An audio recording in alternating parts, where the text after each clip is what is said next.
Paz do Senhor, meu irmão. Tudo bem? Boa noite.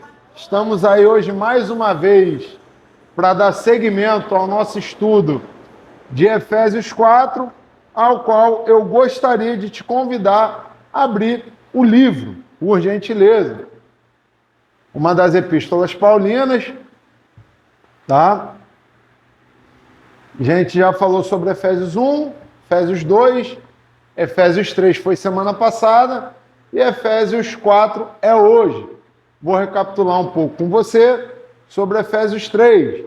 Efésios 3 nós vemos Paulo falando sobre a vocação dos gentios e ele falando também sobre o apostolado dele, tá? Nós vemos Paulo também orando e falando sobre...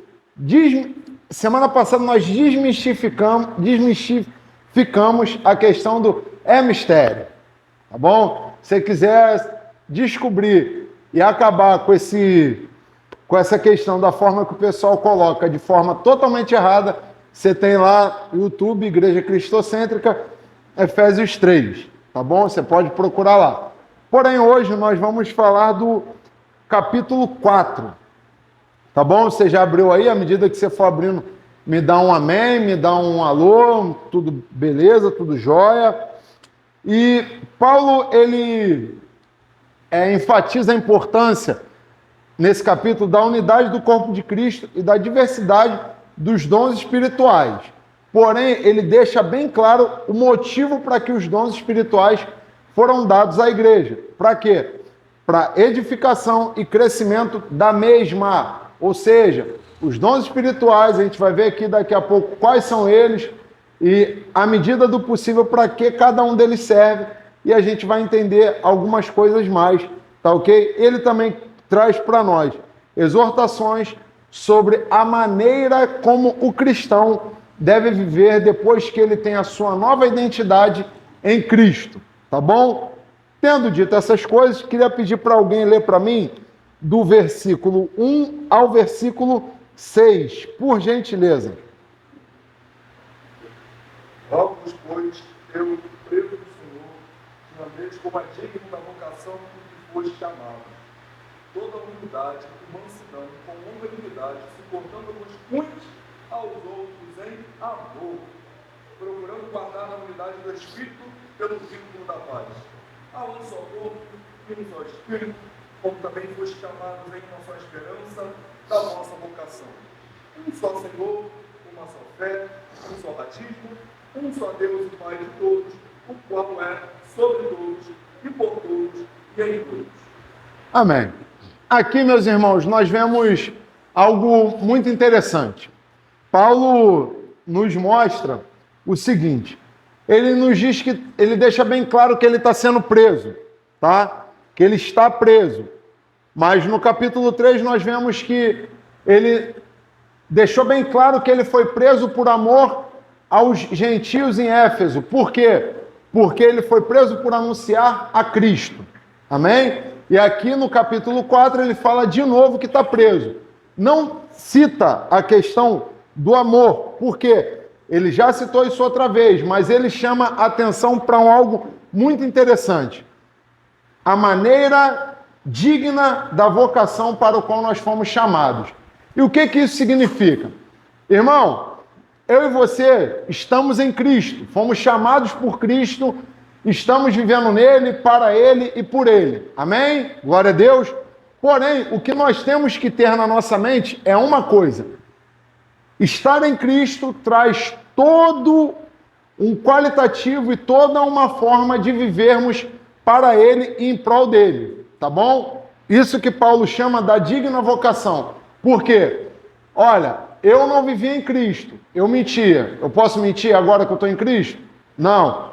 Tudo que eu fazia quando eu não estava em Cristo, eu não posso... Tudo que eu fazia quando eu não estava em Cristo, eu não posso fazer agora estando em Cristo. Por quê? Porque eu não carrego somente o meu nome mais, mas eu tenho o nome de Cristo que está na frente do meu nome e acima do meu nome. Porque Paulo fala aqui, ó, age por meio de todos e está em todos. Aqui Paulo também está falando sobre Obrigado, mano. A união do pensamento cristão. Por quê? Do 1 ao 17, Paulo vai falar sobre a questão da unidade do corpo de Cristo, tá? E do versículo 4 ao 6, nós vemos algo muito importante, que é o quê? Que é a forma de preservar a unidade do corpo de Cristo através do Espírito Santo é uma única coisa: o pensamento que eu e você temos que ter. Por quê? Esse pensamento abarca no seguinte, ó, que há somente um corpo, que é o de Cristo, há somente um Espírito, que é o Santo, que também só há uma esperança para o qual todos nós fomos chamados. E há um Senhor, uma só fé, um só batismo, um só Deus e Pai de todos. Por que isso? Porque, meu irmão, desde que a igreja se formou, muitas pessoas vinham trazendo algo que é extremamente danoso e que nós conversávamos aqui anteriormente, que era o quê? As heresias, querendo fazer o quê? Trazer o reducionismo do que era Cristo, querendo trazer ensinos falsos como se fossem verdadeiros e aplicando no meio do pessoal. Ali não, trazendo o quê? O que nós chamamos hoje de relativismo. O relativismo não é a dádiva do século XXI, nem do século XX, nem do século XIX. Só que em todo o Novo Testamento, eu lembrei agora de uma brincadeira aqui dos irmãos acharem que daqui a pouco eu vou falar que o Antigo Testamento não serve. Mas enfim, serve muito. Mas no Novo Testamento nós vemos os apóstolos, nós vemos os diáconos, nós vemos os presbíteros, mas principalmente o colégio apostólico, e vemos também o apóstolo Paulo ali defendendo a igreja, defendendo Cristo de todas as heresias que se levantaram. O gnosticismo, através de Marcião, e por isso que hoje nós temos o cânon bíblico. Porém, fechando esse parêntese, eu queria chamar a atenção para você, meu irmão, num versículo, que é o 2, suportando uns aos outros em amor. Só que antes, Paulo fala sobre humildade, mansidão, longanimidade.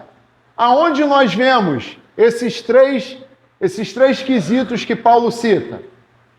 Quando ele fala sobre o quê? Galatas 5. O fruto do Espírito. E aí você lembra do fruto do Espírito como uma tangerina. E a tangerina, quando você abre, você tem inúmeros gomos, correto? Mas Paulo, em Galatas 5, cita lá 9, se não me falha a memória, que são os 9 gomos do fruto que é o Espírito Santo nas nossas vidas e a sua atividade. Ele fala suportando uns aos outros em amor. Irmão, sei que isso é muito difícil em alguma das vezes.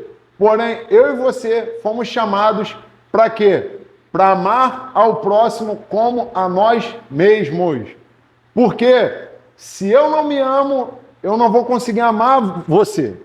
Se eu não estou disposto a zelar pelo que Cristo falou para mim, eu não vou ter como pegar e querer te conduzir a um caminho que eu nunca fui. Então, por que disso, Hélio?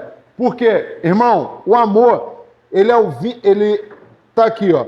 O amor fazendo tudo para preservar a unidade do Espírito no vínculo da paz. O que nós entendemos? Jesus, quando chega para os fariseus, e ele tinha os 10 mandamentos, e dentro desses 10 mandamentos eles tiraram 613 preceitos, tá bom? Para quê? Para jogar carga em cima do povo. Jesus reduz isso para 2 mandamentos. Amarás o Senhor teu Deus acima de todas as coisas e amarás o teu próximo como a ti mesmo. Ponto. Por quê? Porque isso, de fato, é de extrema importância para mim e para você, que a gente viva isso de forma totalmente correta. Porque o vínculo da paz só vai ser estabelecido através do amor no Espírito. Amém? Todo mundo até aqui? Pode. Vamos perder o filme aqui? Sim. O versículo eu gosto de dizer, né? O versículo fala assim, ó, dos dois, eu preso do Senhor, aí já tem um adendo, né, que é maneiro, que ele não fala que ele é preso por Roma, Sim, ele sim. fala que ele é preso por Deus, e a gente, uma dor de cabeça, a gente já quer largar Jesus. Ele fala o seguinte, no versículo 1, vocês andem de acordo com a vocação que recebeste. É uma ideia de uma ideia complementar que ele apresenta lá no capítulo 2, versículo 10. A gente não é salvo pelas obras, Você é salvo pelas obras.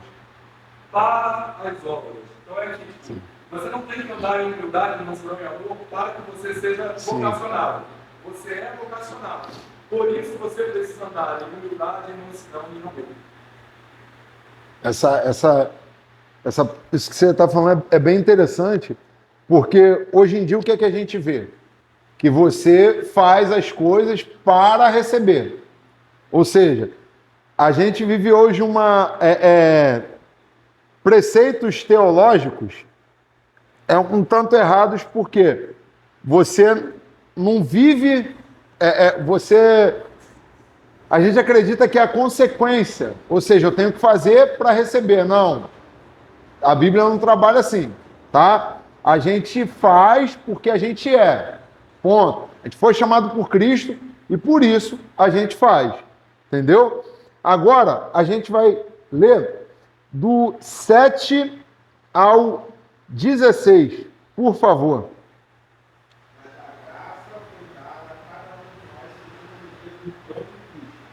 Por isso, foi isso dito, subindo ao alto, levou um castigo ao castigo, e deu homens.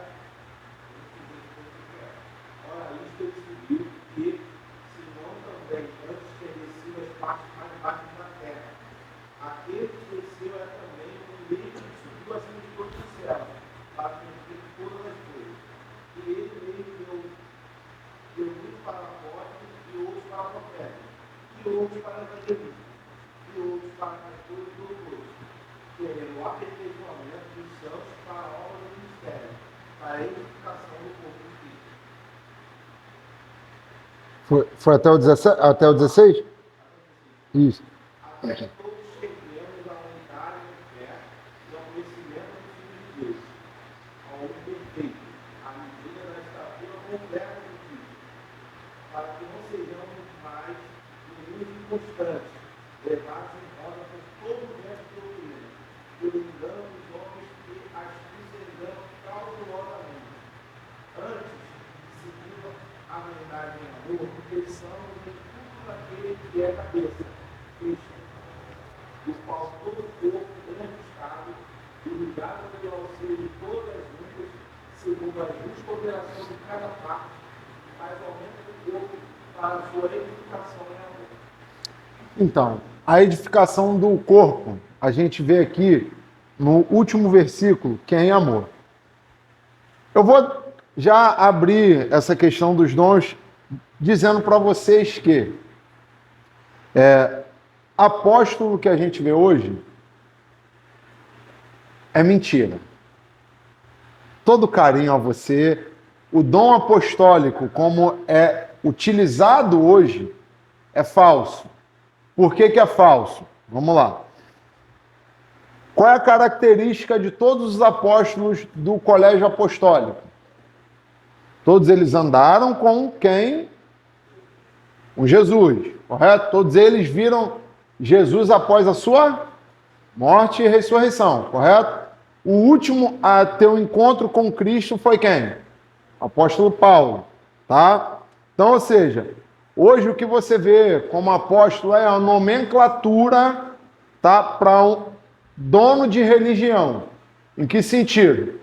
Daqui a um tempo, a gente vai consagrar o Samuel ao apostolado. Porque a gente vai ter... Exemplo, brincadeiras à parte. É só para mexer com vocês. Por quê? Como se dá hoje em dia a questão do apostolado?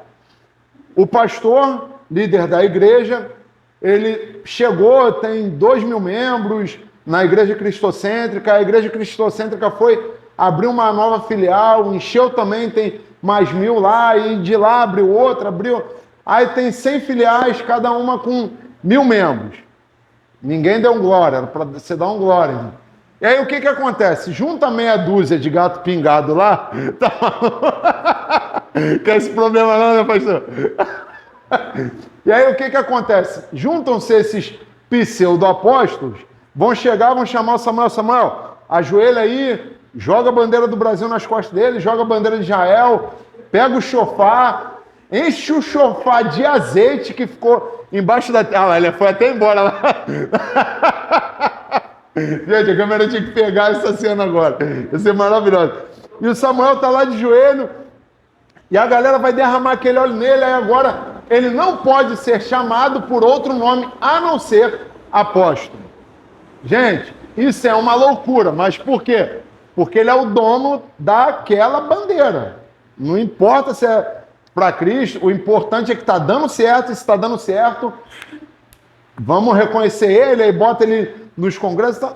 Gente, isso é simplesmente para inflar o ego desses camaradas que se dizem apóstolos, tá bom? Ou seja, como diz um amigo meu, muito sábio, erudito, tal do reverendo César Santos, ele fala que apóstolo bom é apóstolo morto, tá? E de fato é, porque você não vê nenhum dos apóstolos com casa de praia, você não vê nenhum dos apóstolos riquíssimos, como os de hoje nós vemos. Inclusive tem um aí que está vendendo tudo, para quando o Ministério Público for em cima dele, ele não ter nada no nome dele, mas enfim. Continuemos. Sim. Além do fato do andar em Cristo, até a própria capa dos Efésios, na capa dos Gálatas, na capa dos Romanos, Paulo faz questão de começar a capa dizendo o seguinte: eu, Paulo, apóstolo, escolhido por Deus. Sim. Eu, Paulo, apóstolo, escolhido por Jesus Cristo, na vontade de Deus, Sim. não pela vontade humana. Mas, para além de ser escolhido diretamente pela pessoa de Cristo e andar com ele, os apóstolos, segundo Paulo, eles foram escolhidos para lançar o fundamento. O fundamento já está estabelecido. Paulo fala disso, não tem necessidade de novos apóstolos, porque não existem novos fundamentos a serem estabelecidos. O fundamento já foi lançado por meio dos escritos joaninos, petrinos, paulinos. Não existe outro fundamento para ser lançado. Logo, você não tem necessidade de ter apóstolos hoje, senão, como você disse, para mim é a hora humana. Sim. E até o próprio texto fala o seguinte, se a gente for parar para perceber aqui, ó, no 14, ele fala o seguinte, ó, para que não sejamos mais como crianças, arrastados pelas ondas e levados de um lado por outro, por qualquer vento de doutrina, pela artimanha das pessoas, pela astúcia com que induzem ao erro. Gente, a função dos dons é para a edificação do corpo de Cristo em amor. Por quê, gente? Por um único motivo. Ó. A gente hoje, é muito difícil você ver alguns irmãos defenderem a fé. A questão da apologética, que se fala, é a defesa da fé. Ou seja, se a gente tivesse irmãos como os bereanos, porque eu estou falando de Paulo, gente. Paulinho. Camarada fora de série. Paulo chegou numa cidade chamada Bereia. E quando Paulo começa a pregar, o pessoal se levanta, pede para ele esperar e vai conferir nas escrituras. E como, graças a Deus, Paulo sempre falou tudo muito certo e tudo muito bíblico, eles não tiveram como repreender o que Paulo falava. Só que se a gente for hoje para a internet, a gente vê profetas, a gente vê pastores, a gente vê evangelistas, a gente vê mestres aí se vendendo para uma cartilha que eles acreditam, que faça sentido, e eles estão pouco se preocupando com o fundamento, que é a base do evangelho, que é a sola escritura. Por quê? Porque eles pegam uma geração de cristãos e infantilizam esses cristãos. Em que sentido? Para que eles não cheguem para a palavra, para que eles não leiam a palavra, para que eles não tenham experiência com a palavra. Por quê? É mais importante para eles que o povo seja burro, seja infantilizado, que o povo não leia a palavra. Por quê? Porque é mais fácil de ser levado como onda do mar, de um lado para o outro. Por isso a gente vê inúmeras doutrinas falsas, por isso a gente vê o número de heresias crescendo absurdamente, e por isso também a gente vê pessoas hoje se auto-intitulando como apóstolos, como isso, como semideuses, como quarta pessoa da Trindade e tudo mais. Mas, irmão, a gente não pode esquecer uma coisa. A gente segue a verdade em amor para que a gente cresça em tudo aquilo que o cabeça quer que a gente cresça. E quem é o cabeça? Cristo. Ou seja, toda vez que a gente chegar e perder de foco o que é o cabeça, a gente vai caminhar para outros lados que não são o de Jesus. Tá bom? Por que isso, Hélio?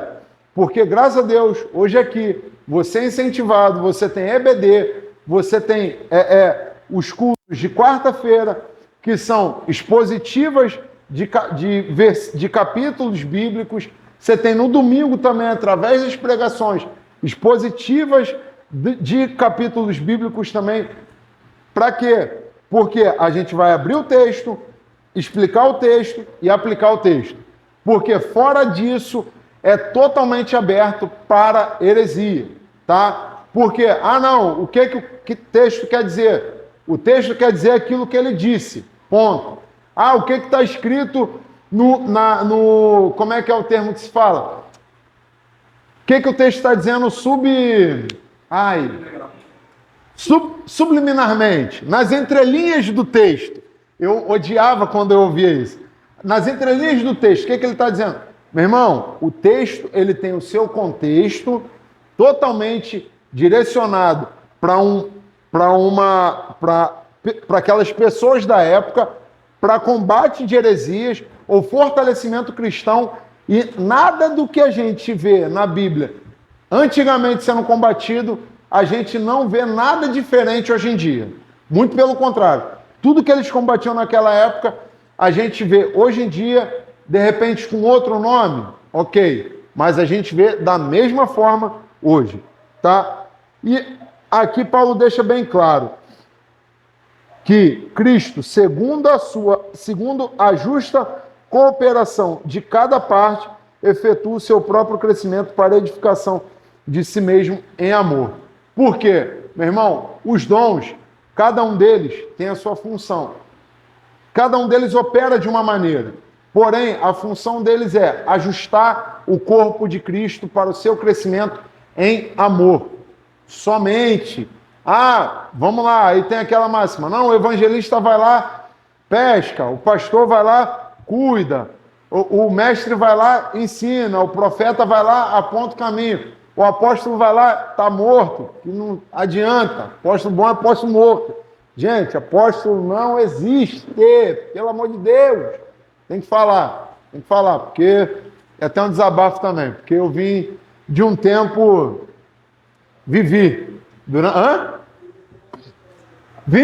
cara, eu vim de um tempo apostólico, aí eu vou falar para aqui para quem está nos vendo, alguns irmãos aqui me chamam de, não, então, não vou não, jamais.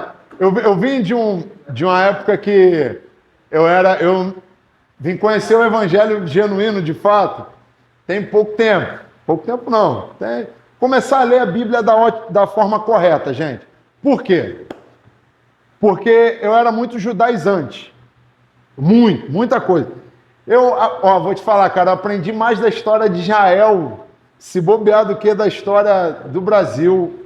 Assim, eu acreditava nas orações apostólicas, acreditava nos tipos de intercessão que são vendidos por aí. Fiz um cursinho de uma herege aí, a gente chamava ela até de mãe das heresias. Depois, Neuza Itioca, gente, batalha espiritual. Você estava no culto, se você tivesse bocejando, era um demônio que saía, nos seminários vendidos. Se você tivesse no cochilo, você está cansado do dia de trabalho, piscou o olho, era um demônio que saía. Então você imagina a quantidade de loucura que esse povo ensinava. E você pagava caro, velho. Bicho, no seminário, 250 conto, bicho. Isso naquela época, é um dinheiro. Mas enfim. E por que hoje é tão importante isso pra gente, o que a gente faz aqui? Porque, meu irmão, para você não ser guiado por vento de doutrina, para você entender que, de fato, os dons... poxa, Hélio, Qual é o meu dom? Meu irmão, não sei. Eu não sou Deus. Você tem que olhar, ler a Bíblia, estuda lá a característica de cada um deles. Ser pastor, cara, eu vou te falar, assim, o Samuel, você vê, cara de 31 anos, a maresia comeu demais, porque é pastor, tem quase 40, aparência de 40, assim. Mas deixa eu até terminar de beber água aqui, que o irmão já trouxe aqui já. Mas enfim, irmão, brincadeiras à parte, queria trazer essa consciência a você. Sim. Essa ideia de corpo, Paulo está apresentando a ideia da medicina. Ele fala que, tipo, você não odeia o seu próprio corpo. Sim. Você alimenta o seu próprio corpo, falando especificamente para homens. Você não odeia o seu próprio corpo. Você alimenta o seu próprio corpo. Essa ideia de nos apresentar como corpo é essencial por causa disso. Sabe? Eu não posso odiar o meu irmão tendo em vista que ele é corpo junto comigo. Sabe? Eu tenho a responsabilidade de alimentar o meu irmão. A dor do meu irmão é a minha dor também, porque nós somos corpo. Sim. E a questão, você vê, o que Paulo fala sobre o ajuste, né? Aí eu lembro de Ezequiel, cara, 47, quando o Espírito Santo leva lá Ezequiel, lá no vale e tal, ele faz a oração. E quando o exército vai se criando, é cada parte do corpo, não é tipo assim, 2 mãos no lugar das pernas, 2 pernas no lugar das mãos. Não, é o corpo correto, funcional. E, gente, quer ver a igreja crescer? Abre a palavra. Sabe, hoje a gente vê, tem MDA, tem célula, tem tudo isso. Só que, assim, a estratégia da forma que eles usam é totalmente equivocada. E muitas das vezes, inclusive, antibíblica. Estou te falando isso por conhecimento de causa. Porque tem lugares que o pessoal não tem um direcionamento para você abrir um texto bíblico, explicar o texto bíblico. Não, faz igual a galera da CCB. Abre o texto, fala nada com coisa nenhuma e vai, que indico aos senhores também não irem, tá? Nenhum dia. Queria pedir para alguém ler para mim do 17 ao 24. Por favor. Isso. Assim, eu lhes digo, com a autoridade do Senhor, não vivam mais como gentios, levados com pensamentos vazios. A mente deles está mergulhada na escuridão, quando sem rumo, alienados da vida que Deus dá, pois que ignorantes endureceu o coração para ele, tornaram-se insensíveis, vivem em função dos prazeres sensuais e praticam evidentemente, avidamente, todos crescem de pureza. Segura aí rapidinho. Olha o que Paulo está falando, está trazendo para mim e para você de informação sobre a forma que os gentios viviam. Eles acreditavam no seu próprio pensamento, está aqui, na vaidade dos seus próprios pensamentos. O entendimento deles era obscurecido, separados da vida que Deus concedia, que Deus concede, por causa da ignorância que vivem, e pela dureza do coração, se tornaram insensíveis e se entregaram à libertinagem, de forma desenfreada, para cometer todo tipo de impureza. Isso aqui, Paulo está falando de mim e de você, meu irmão. Porque sem Cristo, eu e você praticamos todas essas obras. E vou te falar, se bobear, ainda piores do que elas. Se não fosse Cristo, na minha e na sua vida, a gente estaria lascado, porque a gente estaria no inferno, a passos larguíssimos. Mas graças a Deus, por Cristo e a sua libertação, é o que Paulo vai tratar agora. Continue para mim, por favor. Mas não foi isso que vocês aprenderam de mim. Uma vez que eu ouvi falar de Jesus e foi ensinado sobre a verdade que vem dele.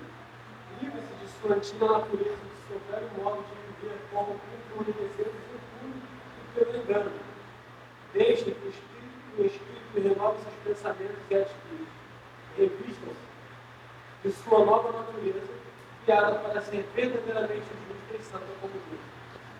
Aqui Paulo faz algo muito interessante, que é a questão do o despojar do velho eu. Sabe, meu irmão, eu e você, muitas das vezes, como cristãos, como homens e mulheres, eu falo por mim também.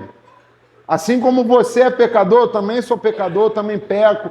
Só que o nosso exercício diário tem que ser tem que ser o de renovar a nossa mente através de Cristo, através da sua palavra, através daquilo que ele fala, e nos despojar da velha natureza. E aí é um momento que você tem que parar em dado momento, opa, peraí, fazer um balanço semanal. Por quê? A gente vê as empresas hoje, elas fazem um balancete de todo final de ano fechado para balanço. E eu pergunto para você, quanto tempo faz que você não faz um balanço da sua vida? Por que isso? Porque, meu irmão, a gente muitas das vezes acaba entrando na máquina, na roda, e a gente vai rodando, e entra na teologia do Zeca Pagodinho. Deixa a vida me levar, vida leva eu. Por quê? Porque você está tão acostumado com Cristo, você está tão acostumado em vir para a igreja na quarta, está tão acostumado em vir para a igreja no domingo, está tão acostumado em ir para uma reunião durante a semana, e você entra no costume e você esquece que, tipo assim, cara, e amanhã? E na quinta-feira? O que eu vou fazer? Na quinta-feira, como é que está a minha vida diária? Pô, eu tive um culto no domingo, senti a presença de Deus, glória a Deus. Mas como está sendo minha segunda? Como está sendo minha terça? Ou eu vou ter que esperar até quarta-feira para ter contato com a Bíblia de novo, e aí eu entro naquela, e daqui a pouco, eu só pego numa bifurcação, ou eu tenho que mentir, ou eu tenho que falar a verdade, ou eu tenho que me posicionar, ou eu tenho que deixar de lado. E como é que você tem agido? Sabe por quê? A velha natureza, ela vai agir muitas das vezes no seu coração e na sua mente. Mas vai caber a você chegar e virar e falar assim, não, cara, eu agia dessa maneira. Pô, Cristo morreu por mim para que eu não tivesse mais esse modo de viver. E Paulo aqui faz uma pergunta para ele. Olha só, mas não foi assim que vocês aprenderam de Cristo? E no 21, na minha tradução diz o seguinte, se é que de fato ouviram falar dele e nele foram instruídos segundo a verdade em Jesus. Irmãos, eu confesso a vocês uma coisa. Hoje em dia tem sido a coisa mais fácil de você ver sobre cristãos que continuam com o mesmo estilo de vida que tinham antes. Fácil demais. Muito fácil. E aqui a gente vê do 25 até o 32. Aí agora a gente vai entender por quê. Paulo expõe a forma que os gentios viviam. Paulo expõe que a gente tem que se dispor da velha natureza se a gente de fato aprendeu sobre Cristo. E aí Paulo dá continuidade do 25 ao 32. Se alguém... Eu vou ler isso aqui. Olha o que Paulo fala. Falou sobre a gente se despir da velha natureza. Ele fala o seguinte, por isso deixando a mentira, que cada um fale a verdade com o seu próximo, porque somos membros do mesmo corpo. Por que Paulo está falando isso? Paulo está tratando a questão de sermos um corpo ajustado em Cristo. Meu irmão, se você mentir para uma parte do seu corpo, o que acontece com ela? Dá uma coisa chamada câncer. Porque como o câncer se oriunda? É uma célula ruim que vai mandando informações para as outras células dizendo que elas também estão ruins. E o que as outras células fazem? Adotam essa falácia dela e aí começam a se desgastar, começam a morrer, começam a se implodir e começam a ir para outras partes e não se renovam e elas começam a morrer dentro de você. Isso gera uma coisa chamada câncer. Por quê? Por conta da mentira de uma célula, jogando informação para outra célula, gerou isso. E a gente vê aqui, fiquem irados e não pequem. Não deixem que o sol se ponha sobre a ira de vocês, nem deem lugar ao diabo. Por que Paulo está falando aqui sobre essa questão de não dar lugar ao diabo? E a ira? Por que que ele faz essa correlação? Meu irmão, eu sei que de vez em quando é complicado. Você pode irar no sentido de se indignar, tá? E não pecar. Ah, poxa, Hélio, mas Jesus irou. Quando ele mete a mão na Zorrague lá, vai lá para dentro do templo e tira todo mundo de lá. Não, Jesus estava limpando o templo. Ali Jesus é tomado por uma indignação, porque Isaías fala que, que ele limparia o templo. Então, irmão, o que que acontece? Dentro dessa limpeza do templo, Jesus não podia falar, querido, por favor, para com isso. Todo mundo sabia ali e fazia parte, tá, de um conglomerado homens que subornavam os sumos sacerdotes da época, tá? Ou seja, aquela venda ali, os sumos sacerdotes sabiam que eram errados, mas o que que eles faziam? Levavam dinheiro daquilo ali. Então, pelo fato deles levarem dinheiro, tá enchendo o bolso deles, tá legal. Nada diferente do que nós vemos hoje em dia, né? E aí Paulo fala o seguinte, no 28, aquele que roubava não roube mais. Pelo contrário, trabalhe fazendo com que as próprias mãos o que é bom, para que tenha o que repartir com o necessitado. Roubar aqui também, meu irmão, simboliza você não dar volta, tá bom? No seu coleguinha. Se o seu coleguinha um dia te emprestou dinheiro, você não tem o dinheiro, entre em contato com ele, olha só, tô lutando aqui, tô correndo atrás, tá bom?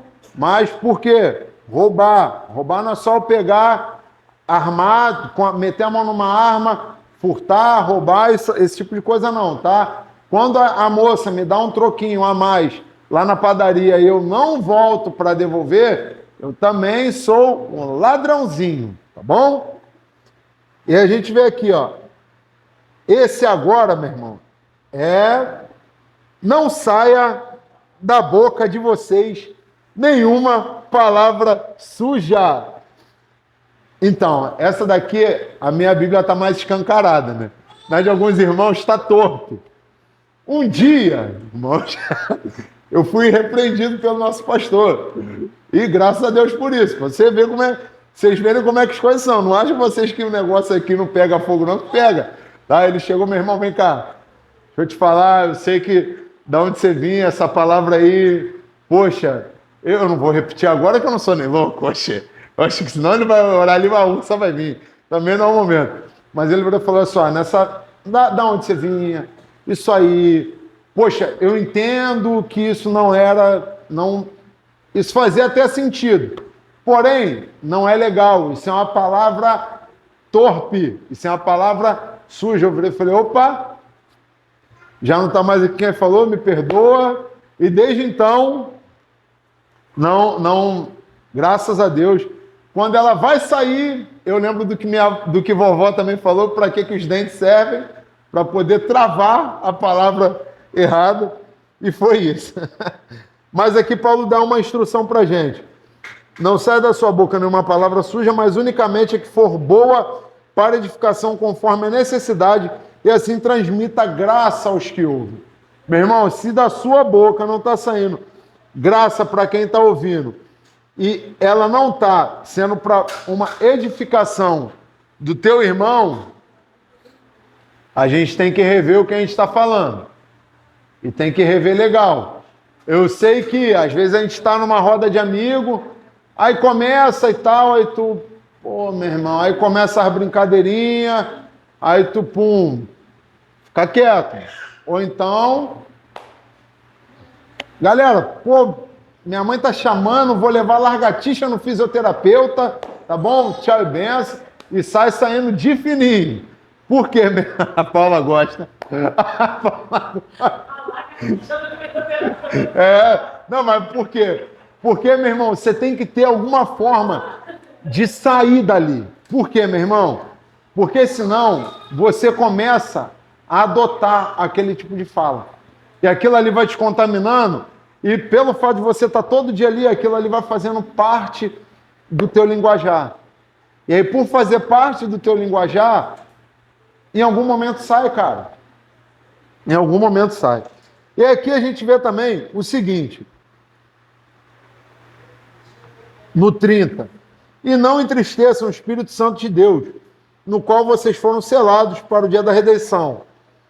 Que não haja no meio de vocês qualquer amargura, indignação, ira, gritaria e blasfêmia, bem como qualquer maldade. Portanto, perdoando uns aos outros, como também Deus, em Cristo, perdoou vocês.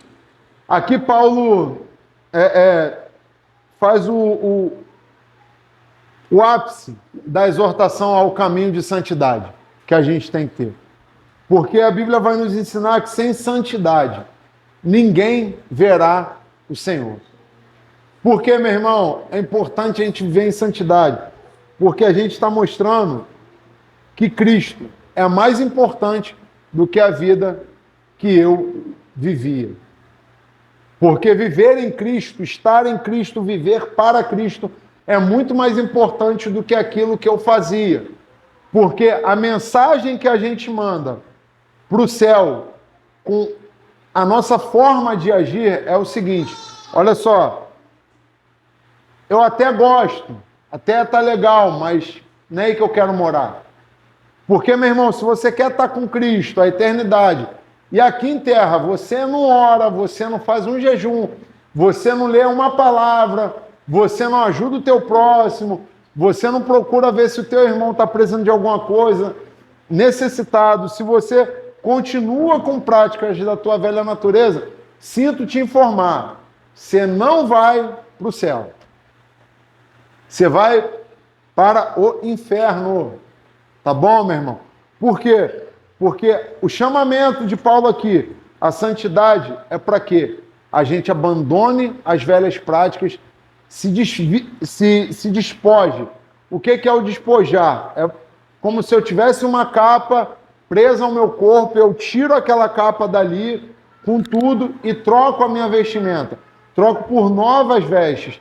E dentro dessas novas vestes vem o pensamento novo, vem modo de agir diferente, vem maneira como eu trato o meu próximo totalmente diferente. E é isso que Paulo está aqui inteiramente trazendo para a gente. Porque, meu irmão, se você age com falsidade, se você age com falsidade, dando lugar ao diabo, mentindo, se irando, usando de palavra suja, com amargura, ira, gritaria, blasfêmia e maldade, meu irmão, pode ser que você não teve um encontro com Cristo e você está achando que teve um encontro com Cristo. Isso é de extrema importância que eu e você nos fechemos em dado momento para balanço. Tem gente que vai fazer balanço semanal, tem gente que vai fazer balanço mensal, tem gente que vai fazer balanço semestral, mas tem gente que precisa fazer aquele balanço diário. E como que é o balanço diário? Lendo a Bíblia. Abrindo a Bíblia, olhando para o que Paulo está falando aqui, cara, Paulo está falando sobre isso e isso. Poxa, será que na minha vida eu estou agindo assim? Porque no capítulo 1, no capítulo 5, versículo 1, ele fala, portanto, sejam imitadores de Deus como filhos amados. Ou seja, a gente tem um parâmetro a seguir. E esse parâmetro se chama Jesus Cristo. Ah, Hélio, é difícil. Sim, meu irmão. Mas a gente tem que lutar a cada dia com a minha e com a tua força para seguir a Cristo. Amém, meu irmão? Aqui a gente encerra, tá bom?